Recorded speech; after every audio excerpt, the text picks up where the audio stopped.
Hello everyone, ఇలాంటి videos మీకు ముందుగా కావాలి అనుకుంటే మా ఛానల్ని సబ్స్క్రైబ్ చేసుకొని పక్కనే ఉన్న బెల్ ఐకాన్ని క్లిక్ చేయండి. అప్కమింగ్ రివ్యూలోకి వెళ్ళిపోదాం. ఎపిసోడ్ స్టార్ట్ అవ్వగానే శ్వేత కాల్ చేయడంతో రాజ్ శ్వేత వాళ్ళ ఇంటికి వెళ్తాడు కదా. శ్వేత వాళ్ళ హస్బెండ్ని మనకి చూపిస్తారు. శ్వేత వాళ్ళ హస్బెండ్ శ్వేతకి తన ఆస్తి కోసం తన ఆస్తిని కొట్టేయాలని శ్వేతని టార్చర్ పెడుతూ ఉంటాడు. అదంతా చూస్తున్న రాజ్, రేయ్ నీకు చాలాసార్లు ఇక్కడికి రావద్దని చెప్పాను, ఎందుకు వచ్చావు? ఇంకొకసారి శ్వేత జోలికి వస్తే నిన్ను చంపేస్తాను అని రాజ్ శ్వేత వాళ్ళ హస్బెండ్ అరవింద్ అని బెదిరించి పంపించేస్తాడు. అరవింద్ అక్కడి నుంచి వెళ్ళిపోతాడు. ఊరుకో శ్వేత, నీకేమీ కాదు, నేనున్నాను, నా జీవితాంతం నేను నీకు తోడుగా ఉంటాను, నేను నిన్ను చూసుకుంటాను అని చెప్పి ఇంకా శ్వేతకి మాటిస్తాడు రాజ్. అదంతా సీక్రెట్గా చూస్తూ ఉంటుంది కావ్య. రాజ్ శ్వేత క్లోజ్గా ఉండడం చూసిన కావ్య కన్నీళ్లు పెట్టుకుంటుంది. అలా పాపం బాధపడి కుమిలిపోతూ ఏడుస్తూ అక్కడి నుంచి వెళ్ళిపోతుంది కావ్య. ఇది ఇలా ఉండగా నైట్ అవుతుంది. కావ్య చాలా డల్గా ఇంటికి వస్తుంది. అపర్ణాదేవి, ధాన్యలక్ష్మి వీళ్ళందరూ కావ్యం చూస్తూ ఉంటారు. ఫస్ట్ రోజే వెళ్ళింది కదా, అక్కడ ఏం చేసిందో ఏంటో, మొహం అంతా పీక్కుపోయింది అని అంటుంది ధాన్యలక్ష్మి. చూడు ధాన్యలక్ష్మి, నువ్వు నీ పని చూసుకో, నా కోడలి జోలికి రావద్దు. కావ్య, మొదటి రోజు పని ఎలా ఉంది అని అడుగుతుంది అపర్ణాదేవి. బానే ఉంది అత్తయ్య అని పాపం కవర్ చేస్తుంది కావ్య. అప్పుడే సుభాష్ గారు, ఏమ్మా కావ్య, ఏమైనా రాజ్ అల్లరి చేస్తున్నాడా? నిన్నేమైనా అంటున్నాడా? నాతో వెంటనే చెప్పు, వాణ్ణి ఎలా కంట్రోల్ చేయాలో నాకు బాగా తెలుసు అని అంటారు సుభాష్. అలాంటిదేమీ లేదు మావయ్య అని చెప్పి పాపం అక్కడి నుంచి వెళ్ళిపోతుంది కావ్య. ఇంకా చాలా బాధపడుతూ రాజ్ శ్వేత క్లోజ్గా ఉన్న విషయాన్ని తలుచుకుంటూ ఏడుస్తూ ఉంటుంది కావ్య. ఇది ఇలా ఉండగా రాజ్ ఆఫీస్కి వెళ్తాడు. ఇంకా కళావతి ఎక్కడా అని చెప్పి చుట్టూ చూస్తూ ఉంటాడు. కానీ ఎక్కడా కావ్య కనబడదు. శృతి రాజ్ దగ్గరికి వచ్చి, సార్, కావ్య మేడం ఎప్పుడో వెళ్ళిపోయారు సార్ అని చెప్తుంది. నేను నిన్ను అడగలేదే అని అంటారు. మీరు అడగకపోయినా మీ కళ్ళు కావ్య మేడం కోసమే వెతుకుతున్నాయి సార్ అని అంటుంది ఎంప్లాయీ శృతి. నువ్వు ముందు పనిపై కాన్సన్ట్రేట్ చేయి, ఎవరిని ఎలా చూడాలో నాకు బాగా తెలుసు. సరే, నేను ఇంటికి వెళ్తున్నాను, నువ్వు మిగతా డిజైన్స్ అన్ని కంప్లీట్ చేసి నాకు మెయిల్ చేసి అప్పుడు బయలుదేరు, సరేనా అని చెప్పి ఇంకా రాజ్ అయితే ఇంటికి బయలుదేరతాడు. ఇంకా రాజ్ తన బెడ్రూమ్లోకి వెళ్తాడు. కావ్య చాలా డల్గా నీరసంగా అలా కూర్చొని ఉంటుంది.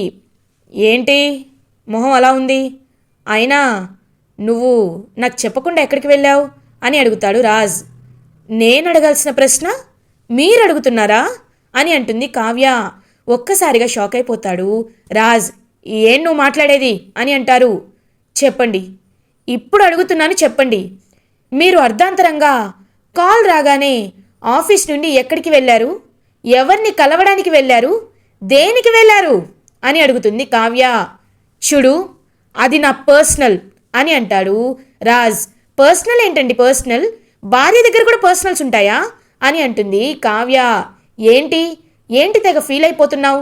చూడు, నువ్వు నన్ను భర్తగా అనుకున్నావేమో, కానీ నేను నిన్ను ఎప్పుడూ భార్యగా అనుకోలేదు అని అంటాడు రాజ్. మరి ఎందుకు నా మెడలో మీరు తాళి కట్టారు అని అడుగుతుంది. చూడు, నన్ను విసిగించద్దు, ఇప్పటికే నేను చాలా అలసిపోయాను. అయినా నీకు నేను ఎక్కడికి వెళ్ళాను, ఎక్కడ ఉన్నాను అని చెప్పాల్సిన అవసరం నాకు లేదు లేదు లేదు అని చెప్పి రాజ్ ఇంకా అలా వెళ్ళిపోబోతూ ఉంటాడు. చెప్పాలి, ఎందుకంటే నేను మీ తాళి కట్టిన భార్యని, ఆ శ్వేత లాంటిదాన్ని కాదు, రహస్యంగా కలిసే శ్వేతని కాదు, మీతో తాళి కట్టించుకున్న కావ్యని అని అంటుంది కావ్య.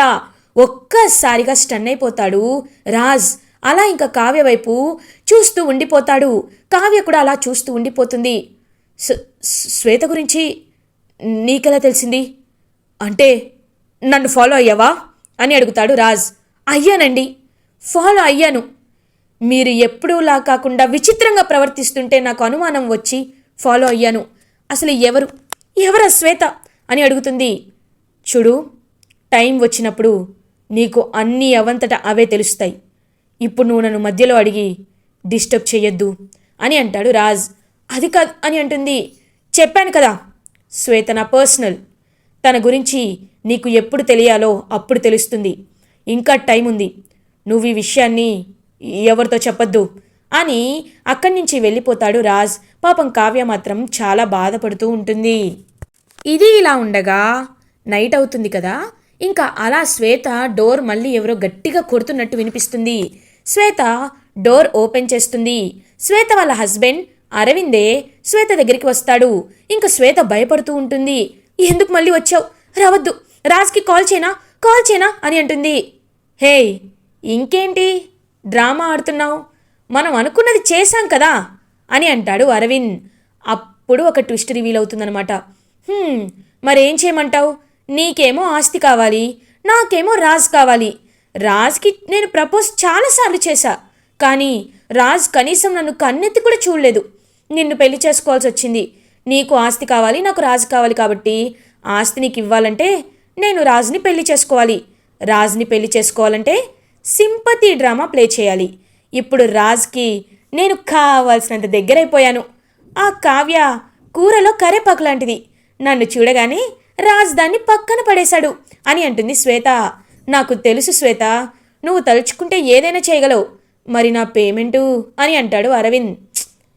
నీకు ఆస్తే రాబోతుంది, ఈ తొక్కలో పేమెంట్స్ ఒకటి తీసుకో, 50,000 తీసుకో అని చెప్పి శ్వేత డబ్బులు ఇస్తుంది. అవును, మన నెక్స్ట్ ప్లాన్ ఏంటి అని అడుగుతారు. నెక్స్ట్ ప్లానా, నీకు దిమ్మ తిరిగిపోయేది చెప్పనా అని ఇంకా ఒక ప్లాన్ని చెప్తుందనమాట శ్వేత తన హస్బెండ్ అరవింద్తో. వావ్, సూపర్, రేపు ఎలాంటి చిచ్చు రేగబోతుందో చూడు అని అక్కడి నుంచి వెళ్ళిపోతాడు అరవింద్. రాజ్ నిన్ను ఎలా అయినా దక్కించుకోవాలని చిన్నప్పటి నుండి చేస్తున్న కృషి ఇప్పుడు ఫలించబోతుంది. రేపు వచ్చే న్యూస్తో నీ పరువు ఢమాల్. ఆ కావ్య నిన్ను వదిలేసి వెళ్ళిపోవడం ఖాయం, నేను నీ ఇంటికి వచ్చి చేరడం ఖాయం, నిన్ను మెల్లగా పెళ్లి చేసుకోవడం ఖాయం అని ఈవిల్గా నవ్వుతూ ఉంటుంది శ్వేత. ఇది ఇలా ఉండగా మార్నింగ్ అవుతుంది. అప్పుడే ఇంకా రాజ్ నిద్రలేస్తాడు. లేవగానే తనకి ఒక మెసేజ్ వస్తుంది. మెసేజ్ చూస్తాడు రాజ్. మెసేజ్లో, హలో, ఐఎమ్ అరవింద్. ఏంటి, నన్ను నా భార్య విడాకులు తీసుకోవడానికి నువ్వు చాలా సహకరిస్తున్నావు కదా, కిందకి వెళ్ళి న్యూస్ చూడు, ఇప్పుడు నీకే అర్థమవుతుంది అని మెసేజ్ ఉంటుంది. ఇంకా అది పట్టించుకోడనమాట రాజ్. ఇంకా అలా కిందకి వస్తాడు. అప్పుడే ఇంకా న్యూస్ ఛానల్ పెడతారనమాట. న్యూస్లో రాజ్కి అక్రమ సంబంధం ఎవరో తెలుసా, ఇన్నాళ్ళుగా స్వరాజ్ గ్రూప్ ఆఫ్ ఇండస్ట్రీస్ని పేరు తెచ్చిన రాజ్ ఇప్పుడు ఇలా ఎందుకు చేస్తున్నాడు, తనకి తన భార్య అంటే ఇష్టం లేదా, అందుకే ఇలా చేస్తున్నాడా, పెళ్ళైన శ్వేతతో ఎందుకు తనంత క్లోజ్గా ఉంటున్నాడు అని చెప్పి ఇంకా రాజ్ గురించి మొత్తం బ్యాడ్ న్యూస్ అంతా స్ప్రెడ్ అవుతుంది. ఒక్కసారిగా రాజ్ షాక్ అయిపోతాడు. ఇంకా ఇంట్లో వాళ్ళందరూ, ఫ్యామిలీ మెంబర్స్ అందరూ షాక్ అయిపోతారు. అపర్ణాదేవి, రాజ్ ఏంటిది అని అడుగుతుంది. మమ్మీ, నాకు అది అర్థం కావటం లేదు అని అంటాడు రాజ్. అప్పుడే రుద్రాని ఈ సిచ్యువేషన్ని క్యాష్ చేసుకోవాలి అని మనసులో అనుకుంటూ, ఏమీ లేదంటావేంటి వదినా, ఒక్కసారి అటు చూడు, ఆ శ్వేత అంట, తను రాజ్ ఎంత క్లోజ్గా ఫోటోలు దిగారో చూడు, అదిగో హక్ చేసుకుంటున్నట్టు, కన్నీళ్లు తుడుస్తున్నట్టు, ఎలాంటి ఫోటోలు ఉన్నాయో చూసావా, కళ్ళ ముందు ఇంత రామాయణం పెట్టుకొని నువ్వు ఇంకా ఏమైంది రాజని నీ కొడుకుని అడుగుతావేంటి అని అంటుంది రుద్రాని అని అంటుంది అపర్ణ. అవునక్క, అయినా రుద్రాని మాట్లాడిన దాంట్లో తప్పేముంది, రాజ్ ఇలాంటి వాడని అస్సలు అనుకోలేదు, ఏదో మన కంపెనీ పేరు ప్రతిష్టల్ని పైకి తెచ్చాడన్న మాటే కానీ కావ్యకి ఇంత అన్యాయం చేస్తాడా అని అంటుంది ధాన్యలక్ష్మి. వీళ్ళకంటే నా కొడుకే బెటర్, పెళ్లి చేసుకోక ముందు ఎవరైనా అమ్మాయిలతో పరిచయం ఉంది, కానీ పెళ్లి చేసుకున్నాక స్వప్నని మాత్రమే భార్యగా చూశాడు అని రుద్రాని అంటుంది. అప్పుడే అక్కడికి వచ్చిన ఇందిరాదేవి, సీతారామయ్య న్యూస్ చూసి షాక్ అయిపోతారు. రుద్రాని, ధాన్యలక్ష్మి, నోటికి ఎంత వస్తే అంత మాట్లాడకండి, అసలు అక్కడ ఏం జరిగిందో చెప్పనివ్వండి. రాజ్, చెప్పు, అసలు ఏం జరుగుతుంది నాన్న అని అడుగుతారు ఇందిరాదేవి. నాన్నమ్మ, నేనేమి చేయలేదు నాన్నమ్మ, నిజం చెప్పాలంటే శ్వేత నా క్లోజ్ ఫ్రెండ్, తను ఒక సమస్యలో ఉంటే తను నా సమస్య నుండి బయటపడేయడానికే నేను తన దగ్గరికి వెళ్తున్నాను అంతే అని చెప్తాడు రాజ్. అపర్ణాదేవి తను ఆ రోజు టెంపుల్లో చూసిన విషయాలన్నీ గుర్తు చేసుకుంటారు. మమ్మీ, నువ్వైనా నన్ను నమ్ము మమ్మీ అని అంటాడు రాజ్. చూడు రాజ్, తనతో నువ్వు చనువుగా ఉండడం నేను బయట కూడా చూశాను. ఇప్పుడు నీకు తనకి సంబంధం లేదంటే నాకే నమ్మశక్యంగా లేదు అని అంటారు అపర్ణ. అప్పుడే ఇంకా మీడియా వాళ్ళైతే తన ఇంటికి, శ్వేత వాళ్ళ ఇంటికి వెళ్తారు. మేడం, మీ గురించే ఇప్పుడు స్టేట్స్ అన్నీ హాట్ టాపిక్గా మారాయి. రాజ్ గారికి మీకు రూమర్స్ వచ్చినట్టు ఏదైనా రిలేషన్ ఉందా, లేకపోతే ఇవన్నీ జస్ట్ రూమర్సేనా? దీని క్లారిటీ ఇవ్వాల్సింది మీరు మాత్రమే. చెప్పండి మేడం, మీరు చెప్పే ఆన్సర్ పైనే ఇప్పుడు రాష్ట్రమంతా ఎదురు చూస్తుంది. చెప్పండి, నిజంగా మీరు రాజ్ గారు ప్రేమించుకున్నారా? మీకు రాజ్ గారికి సంబంధం ఉందా అని అడుగుతాడు మీడియా వాడు. చూడండి, కావాలంటే చూడండి, శ్వేత ఏం చెప్తుందో వినండి అని అంటాడు రాజ్. ఇంక అదంతా కావ్య అయితే పైనుండి చూస్తూ ఉంటుంది. అప్పుడే ఇంకా శ్వేత కన్నీళ్ళు తుడుచుకుంటూ, ఈ విషయం ఇంత త్వరగా బయటికి వస్తుంది అని అనుకోలేదు. నిజమే, నాకు రాజ్కి రిలేషన్ ఉంది అని అంటుంది. ఒక్కసారిగా షాక్ అయిపోతాడు రాజ్. ఫ్యామిలీ మెంబర్స్ అందరూ ఒక్కసారిగా స్టన్ అయిపోతారు. రాజ్ కూడా అలా స్టన్ అయి ఉండిపోతాడు. మమ్మీ, తను చెప్తుంది అబద్ధం అని అంటారు. షటప్ రాజ్ అని గట్టిగా అరుస్తుంది అపర్ణ. అందరూ అలా చూస్తూ ఉండిపోతారు. ఎందుకు రాజ్ ఇంకా అబద్ధాలు ఆడాలనుకుంటున్నావు? ఆ శ్వేత అంటే నీకు ఇష్టమని చెప్తే తనతోనే నేను పెళ్లి చేసేదాన్ని కదా. ఎందుకు కావ్యని మోసం చేశావు అని అడుగుతుంది అపర్ణ. మమ్మీ, నేను చెప్పేది విను మమ్మీ అని అంటాడు రాజ్. ఇంకేం చెప్తావు రాజ్? నీ గురించి ఇంత స్టోరీ బయటపడ్డాక ఇంకా ఏం దబాయించాలి అనుకుంటున్నావు? నువ్వెన్ని కవర్లు చేసినా అన్ని విషయాలు బయటకు వచ్చేశాక ఎవ్వరూ ఏమీ చేయలేరు అని అంటుంది రుద్రాణి. అప్పుడే కావ్య రుద్రాణి గారు అని గట్టిగా అరుస్తుంది. అందరూ కావ్య వైపు చూస్తారు. కావ్య అలా కిందకి నడుచుకుంటూ వస్తుంది. రుద్రాణి గారు, మీరెవ్వరూ నా భర్తని వేలెత్తి చూపించే అర్హత లేదు.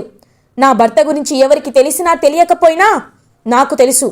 ఆయన మంచివారు, చాలా చాలా మంచివారు. ఆడవాళ్ళంటే గౌరవం ఉంది, అంతేకాని ఇలా అతను చేయాలని ఎప్పుడూ అనుకోరు. అసలు ఆ శ్వేతకి మా ఆయనకి ఎలాంటి సంబంధం లేదు. ఆ శ్వేతే కావాలని అబద్ధాలు ఆడుతుందని అర్థమవుతుంది అని అంటుంది కావ్య. చూడండి అత్తయ్య, నేను ఎవరు నమ్మినా నమ్మకపోయినా, ఎవరు ఏమి అన్నా అనకపోయినా నా భర్తపై నాకు పూర్తి నమ్మకం ఉంది. ఆయన ఎప్పటికీ తప్పు చెయ్యలేదు, చెయ్యరు, చేయబోరు అని అంటుంది కావ్య. శభాష్ కావ్య అని అంటారు ఇందిరాదేవి. చూడండి, చూసి నేర్చుకోండి. చిన్నప్పటి నుండి మీరు రాజుని చూస్తున్నారు, కానీ రాజుని అనుమానించారు, అవమానించారు. నిన్న కాక మొన్నొచ్చింది కావ్య, తాళి కట్టిన భర్త. ఎప్పుడు రాజు తనతో ప్రేమగా మాట్లాడడం నేను నా కళ్ళతో చూడలేదు. కానీ తనకిప్పుడు అవకాశం ఉన్నా, రాజుని వేలెత్తి చూపేంత అవకాశం ఉన్నా తను తన భర్తని వెనకేసుకొని వచ్చి నా భర్త ఎలాంటి తప్పు చేయలేదని అందరి ముందు చెప్తుంది. అది ఒక భార్యకి ఉండాల్సిన లక్షణం అని అంటారు ఇందిరాదేవి. ఇంకా అందరూ దెబ్బకు సైలెంట్ అయిపోతారు. అమ్మమ్మగారు, మీతో నేను కొంచెం మాట్లాడాలి అని అంటుంది కావ్య. చెప్పమ్మా కావ్య అని అంటారు. అమ్మమ్మగారు, ఇంత జరుగుతున్నా, ఇంత చేస్తున్నా నా భర్త నాపై ప్రేమ చూపించటం లేదు. నా భర్త నన్ను ఎవరు అని ప్రశ్నించేంతవరకు వెళ్తున్నారు. నేను ఇంట్లో ఉండాలి అనుకోవటం లేదు. ఎందుకంటే తనకి శ్వేత అంటే ఇష్టమో ఇష్టం లేదో నాకు తెలీదు. కానీ ఒకసారి ఇలాంటి ముద్ర పడిన తర్వాత ఎవరైనా సరే ఆలోచించేది ఒకటే, ఒకవేళ తన భార్యతో ప్రేమగా ఉంటే ఎందుకు శ్వేత దగ్గరికి వెళ్తారు అని. నిజంగా నేను ఒక భార్యగా ఫెయిల్ అయ్యానేమో, నేను ప్రేమని ఇవ్వలేకపోతున్నానేమో, అందుకే నన్ను తను దూరం పెడుతున్నారేమో. నాలో లోపం ఉంది కాబట్టి నేను తల వంచుకొని వెళ్ళిపోవాలనుకుంటున్నాను. అత్తయ్య, మీతో కూడా మాట్లాడాలి. మీరు నాకు ఇప్పుడిప్పుడే మీ ప్రేమని చూపిస్తున్నారు. కారు మేఘంలా మీరు అరుస్తారు, కోపం చూపిస్తారు, కానీ చల్లని వానలా మళ్ళీ మీరు కూలైపోతారు. మీరు చాలా మంచివారు అత్తయ్య. మిమ్మల్ని మిస్ అవుతున్నందుకు నేను చాలా చాలా బాధపడుతున్నాను. ఈ ఇంట్లో ఉండే అర్హత, ఆయనకి భార్యగా ఉండే అర్హత నాకు లేదు. కానీ ఇప్పుడు అందరి ముందు నేను ఒక నిజం చెప్పాలి అనుకుంటున్నాను. నేను ఒంటరిగా ఇక్కడి నుంచి వెళ్ళటం లేదు అత్తయ్య. నా కడుపులో ఈ ఇంటి వారసుని తీసుకొని వెళ్తున్నాను అని అంటుంది కావ్య. ఒక్కసారిగా అందరూ షాక్ అయిపోతారు. ఏంటి అని అంటారు అపర్ణదేవి. అవునత్తయ్య, ఆ రోజు బ్లడ్ రిపోర్ట్స్లో నేను ప్రెగ్నెంట్ అని తేలింది. ఈ విషయం ఎవరితో నేను చెప్పలేదు. ఆఖరికి నా అక్క దగ్గర కూడా నేను దాచిపెట్టాను. ఇప్పుడు ఎందుకు చెప్పాల్సి వస్తుందంటే మళ్ళీ నాపై అనుమానం అనే ఛాయలు మీపై పడకుండా ఉండడానికి మాత్రమే నేను వెళ్తున్నాను అత్తయ్య అని వెళ్ళిపోతూ ఉంటుంది కావ్య. కావ్య చేయి పట్టుకొని ఆపుతారు అపర్ణ. ఇంత చెప్పావు, ఇంత మాట్లాడావు, మరి నేను మాట్లాడుతూ వినవా అని ఇంకా రాజ్ దగ్గరికి వెళ్ళి రాజ్ చెంప పగలగొడుతుంది అపర్ణ. ఒక్కసారిగా అందరూ షాక్ అయిపోతారు. చూడు రాజ్, చూడు, తనని చూసి నేర్చుకో. ఇప్పటి వరకు కావ్య ఎలాంటి అమ్మాయో నేను అనుమానం పెట్టుకున్నాను. కానీ కావ్య లాంటి దేవత కోడలిగా దొరకడం నా అదృష్టం. కావ్య లాంటి మంచి భార్య నీకు దొరకడం నీ అదృష్టం.